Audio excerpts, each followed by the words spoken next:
Hi everyone, welcome to RKM study centre. तो teaching aptitude के class को continue करते हुए आज का हमारा टॉपिक है समायोजन यानी कि एडजस्टमेंट। देखिए, आपका यूनिट 5 तक कंप्लीट हो चुका था।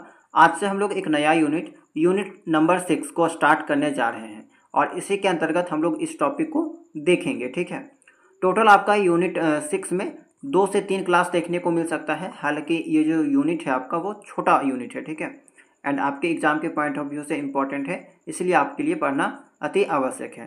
तो चलिए क्लास को स्टार्ट करते हैं, देखते हैं आपको क्या क्या यहाँ पे पढ़ना है। तो सबसे पहले समझते हैं कि समायोजन किसे कहते हैं। तो अगर आप साधारण शब्दों में समझें तो परिस्थिति के अनुसार अपने आप को ढाल लेना या फिर अपनी आवश्यकताओं को संतुष्ट कर लेना ही समायोजन है। ठीक है, देखिए, अगर आपको मालूम होगा कि इस दुनिया में किसी भी व्यक्ति की चाहत जो है, नीड जो है, वो कभी भी पूरी नहीं हो सकती है। अमीर और अमीर होना चाहता है, गरीब भी अमीर होना चाहता है। कोई भी व्यक्ति जो है वो यहाँ पे अपने आप को जो है वो कह सकते हैं संतुष्ट नहीं कर पाता है। ठीक है, उनकी आवश्यकताएं जो है वो कभी भी समाप्त नहीं हो सकती है। लेकिन अगर व्यक्ति खुश रहना चाहता है, खुद को संतुष्ट करना चाहता है, ठीक है, तो ज़रूरत यहाँ पे क्या है, समायोजन का। ठीक है, यानी कि वो खुद को समायोजित उनको करना पड़ेगा, तभी वो आगे चलकर खुश रह सकता है। जस्ट इसका उल्टा अगर बात करें कि जब व्यक्ति जो परिस्थिति के अनुसार, समाज के अनुसार जो अपने आप को नहीं ढाल पाएगा, ठीक है, तो वो आपका क्या हो जाएगा, कुसमायोजन। ओके, तो ये आपका जस्ट इसका उल्टा है, समायोजन का जस्ट उल्टा कुसमायोजन। परिस्थिति के अनुसार खुद को ढालना, ठीक है, वो समायोजन कहलाएगा। खुद को नहीं ढालना आपका कुसमायोजन कहलाएगा। और जब व्यक्ति सब परिस्थिति के अनुसार, वातावरण के अनुसार खुद को नहीं ढाल पाएगा तो उनके सामने बहुत सारी समस्याएं देखने को मिलेगी। वो आपका हमेशा टेंशन में रहेगा, ठीक है, वो हमेशा दूसरों से नफरत करेगा, तो बहुत सारी दिक्कतें उनको देखने को मिल सकती है। जैसे कि अगर हम बात करें, थोड़ा सा हम लोग यहाँ पे कुसमायोजन के बारे में जानकारी ले लेते हैं, उसके बाद फिर हम लोग समायोजन को यहाँ पे आगे करेंगे। ठीक है, तो कुसमायोजन के अगर मुख्य तत्व के बारे में बात किया जाए तो पहला चीज आता है तनाव। अगर कोई व्यक्ति खुद को नहीं ढाल पाएगा समाज के अकॉर्डिंग, परिस्थिति के अकॉर्डिंग, तो उनमें तनाव देखने को मिलेगा। ठीक है, जब व्यक्ति वातावरण और उसकी मांगों के अनुसार काम नहीं कर पाता तो उसे तनाव हो जाता है। ठीक है, मान लीजिए उनके समाज में कोई नियम है, कोई कानून है, उनके अनुसार अगर कोई भी व्यक्ति जो है खुद को नहीं ढाल पाएगा तो वो जाहिर सी बात है टेंशन में आ जाएगा। परीक्षा के समय अच्छे अंक ना आने का डर, जैसे कि बच्चा को स्कूल में क्या सिखाया जाएगा कि उनको कम से कम 36% लाना है, 40% लाना है पास होने के लिए। लेकिन वो अगर किसी कारणवश इसमें सफल नहीं होता है, नहीं ला पाता है, तो उसमें टेंशन देखने को मिलेगा। दूसरा है द्वेष या चिंता। जब व्यक्ति परिस्थिति के अनुसार खुद को नहीं बदल पाता तो उसके अंदर द्वेष और चिंता भी उत्पन्न हो जाती है। जैसे कि नौकरी ना मिलने पर दूसरों से जलन। मान लीजिए कि कोई व्यक्ति लगातार मेहनत कर रहा है, लगातार जो है वो परिश्रम कर रहा है, उनको सफलता नहीं मिल रही है, उनको जॉब नहीं मिल रहा है, लेकिन वहीं जो है वो दूसरे व्यक्ति को, उनके आसपास वाले व्यक्ति को जॉब मिल गया है, तो कहीं ना कहीं इनको नफरत पैदा हो जाएगा। ठीक है, ये अगर खुद को नहीं ढाल पाएंगे, कि अपने कमियों को नहीं जान पाएंगे, नहीं समझ पाएंगे, तो कहीं ना कहीं इनमें एक कह सकते हैं द्वेष भावना हो जाएगा, द्वेष भावना होगा, वो लोगों से जो हेट करना स्टार्ट कर देंगे। ठीक है, इसके अलावा दबाव, प्रेशर। जब व्यक्ति प्रतियोगिता हो गया, कंपटीशन हो गया, इसके अलावा आत्मसम्मान से संबंधित दबाव का अनुभव करता है, तो उदाहरण के तौर पे अच्छे प्रदर्शन के लिए समाज का दबाव। देखिए, प्रत्येक समाज चाहेगा कि कोई भी व्यक्ति जो वो अच्छे से अपने दिन को काटे, या फिर कह सकते हैं कि अच्छा काम करे, लोगों की सहायता करे, मिलजुल के रहें। ठीक है, तो वो चीज़ तो हर कोई चाहेगा, हर समाज चाहेगा कि उसमें जो भी व्यक्ति वहाँ पे निवास करते हैं वो लोग अनुशासन के साथ रहें। और किसी कारणवश अगर आप वहाँ से उस समाज के अकॉर्डिंग खुद को नहीं ढाल पाइएगा तो वहाँ पे भी आप खुद को जो है वो दबाव महसूस करेंगे। ठीक है, आगे है कुंठा। जब किसी इच्छा में बाधा आती है और उम्मीद समाप्त हो जाती है तो व्यक्ति कुंठा का शिकार हो जाता है। प्रमोशन ना मिलने से हताशा। ठीक है, कोई व्यक्ति जॉब कर रहा है, मेहनत करने के बाद भी अगर उनको प्रमोशन नहीं मिल पा रहा है तो वो क्या होगा, खुद को कुंठा महसूस करेंगे। ठीक है, आगे है द्वंद्व। जब एक ही समय में दो विरोधी शक्तियां व्यक्ति के मन में जागृत होती है तो द्वंद्व की स्थिति बनती है। जैसे कि मान लीजिए नौकरी और परिवार के बीच संतुलन न बना पाना। एक व्यक्ति है, उनको जॉब भी देखना है, परिवार भी देखना है, दोनों चीज़ इनके लिए इम्पोर्टेंट है। अगर दोनों के बीच ये समायोजन नहीं कर पाता है, खुद को जो है वो संतुलन नहीं कर पाता है, तो इनमें जो है वो कन्फ्लिक्ट देखने को मिलेगा, द्वंद्व जो है वो देखने को मिलेगा। ठीक है, तो 5 तत्व है आपका यहाँ पे कुसमायोजन का। अगर कोई भी व्यक्ति खुद को समाज के अकॉर्डिंग, परिस्थिति के अकॉर्डिंग खुद को नहीं ढाल पाएगा, तो ये सभी प्रॉब्लम जो है वो देखने को मिल सकती है। ठीक है,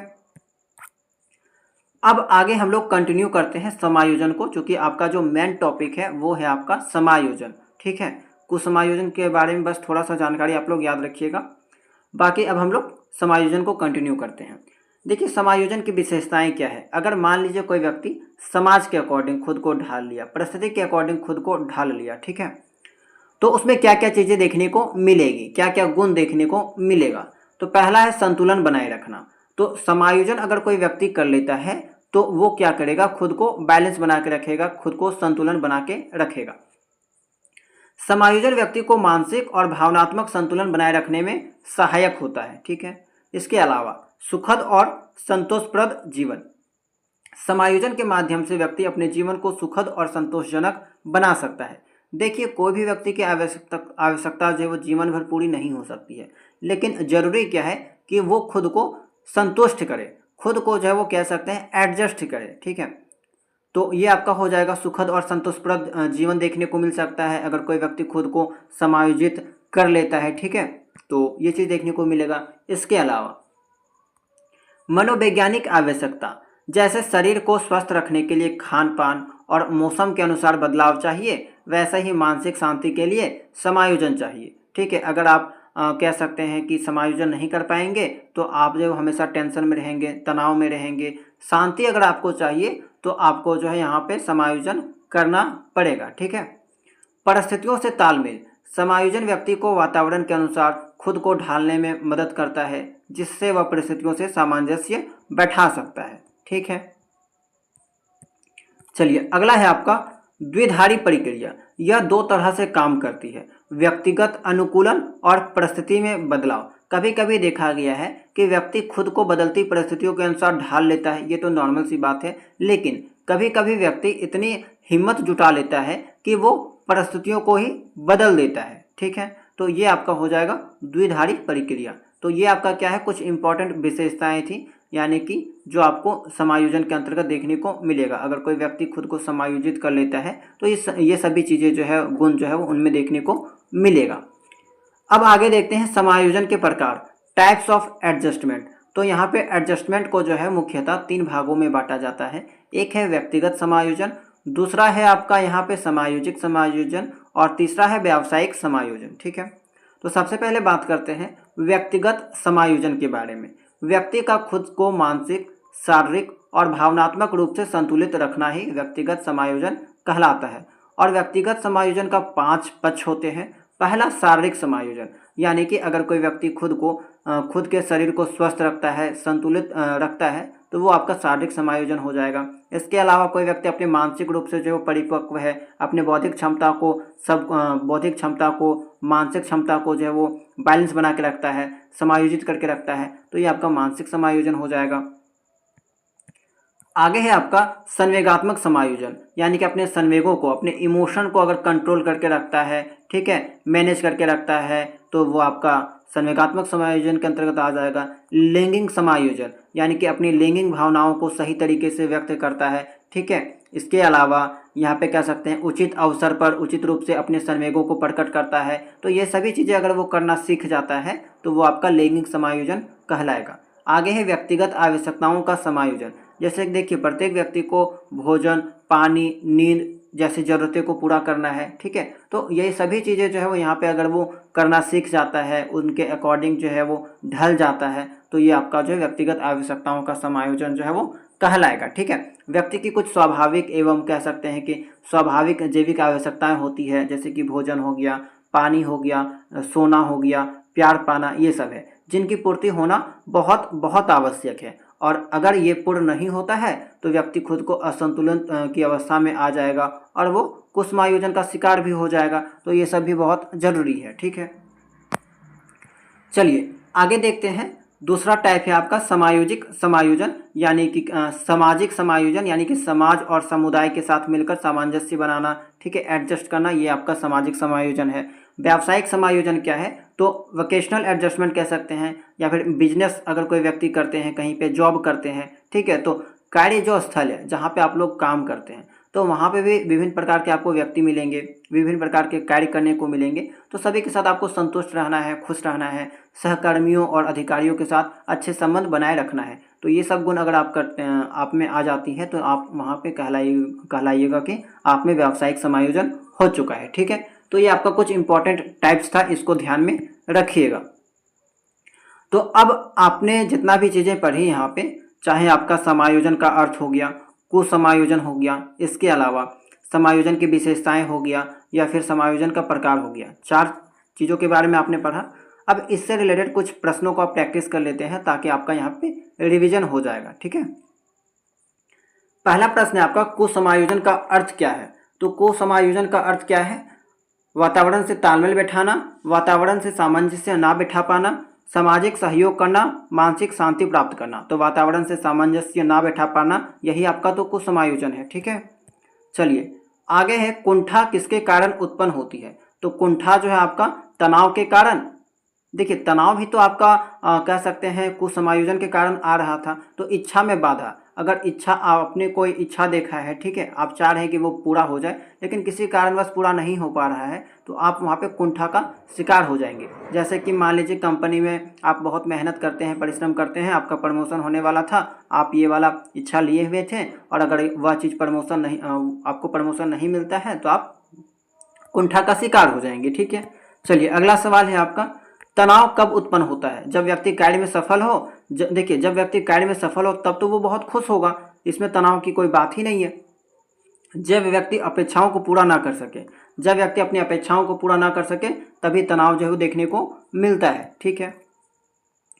आगे है कन्फ्लिक्ट, यानी कि द्वंद्व की स्थिति कब उत्पन्न होती है। तो जब केवल एक ही विकल्प हो, इसके अलावा है जब दो विरोधी शक्तियां सक्रिय हो, जब दो विरोधी शक्तियां जो है वो सक्रिय हो जाती है, जब दो प्रॉब्लम आपके सामने आ जाती है, जैसे कि घर की जिम्मेदारी भी देखना है, जॉब भी देखना है, और दोनों चीज़ को अगर आप नहीं अच्छे से समायोजन कर पाइएगा, तो वहाँ पे आपको जो है वो ये चीज़ें देखने को मिलेगी, द्वंद्व देखने को मिलेगी, ठीक है। आगे है आपका दबाव किस कारण से उत्पन्न होता है। आत्मसम्मान के लिए संघर्ष, मानसिक शांति के लिए, सामाजिक सहयोग के लिए, व्यक्तिगत विकास के लिए। तो आत्मसम्मान के लिए संघर्ष, ठीक है, ये आपका दबाव का हो जाएगा। आगे है आपका समायोजन का मुख्य उद्देश्य क्या है। समायोजन का मुख्य उद्देश्य क्या होता है, पर्यावरण को बदलना, संतुलित बनाए रखना, कठिनाइयों उत्पन्न करना, समाज से दूर रहना। संतुलन बनाए रखना, समाज के साथ जो खुद को बैलेंस करके चलना, खुद को संतुलित करके चलना, यही आपका समायोजन का मुख्य उद्देश्य है, ठीक है।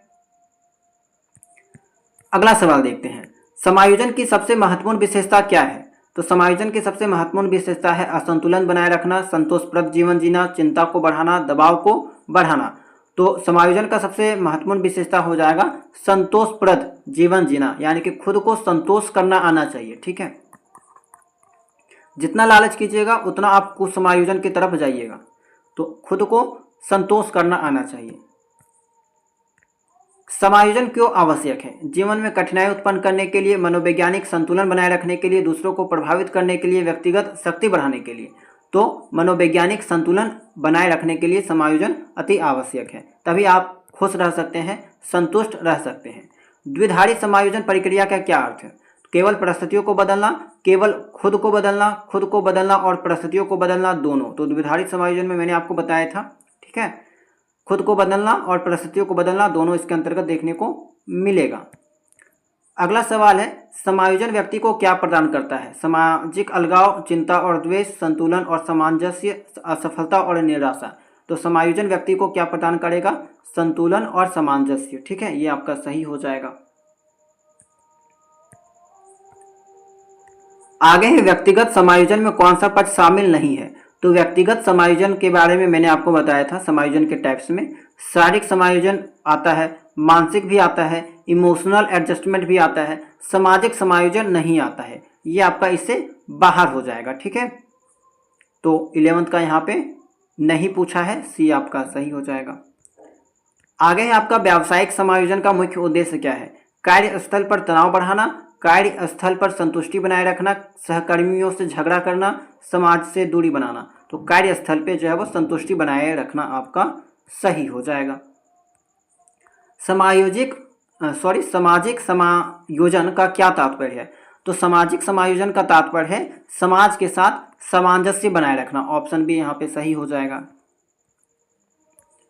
लैंगिक समायोजन का क्या अर्थ है? तो लैंगिक समायोजन का क्या अर्थ है कि लैंगिक भावनाओं को जो है उचित समय पर व्यक्त करना। ठीक है, गलत टाइम पे गलत वक्त पे जो है यहाँ पे उस चीज़ को एक्सप्रेस नहीं करना चाहिए।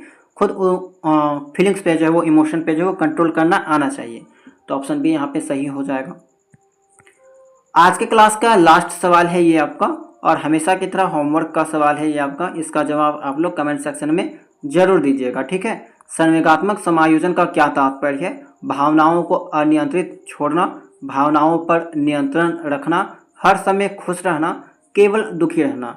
तो आसान सा सवाल है, इसका जवाब आप लोगों को कमेंट सेक्शन में देना है। ठीक है, तो यहाँ पे मैंने किताब में जो भी टॉपिक दिया गया था उसको बहुत ही आसान भाषा में समझाने का प्रयास किया है। आई होप कि आपको जितना भी चीज़ें फिलहाल बताई गई है वो सभी चीज़ें समझ में आ गई होगी। ठीक है, इसका जो है आपका और हो सकता है 1 या 2 क्लास देखने को मिलेगा, उसके बाद आपका ये भी यूनिट जो है वो समाप्त हो जाएगा। यूनिट 6 भी कम्प्लीटली समाप्त हो जाएगा।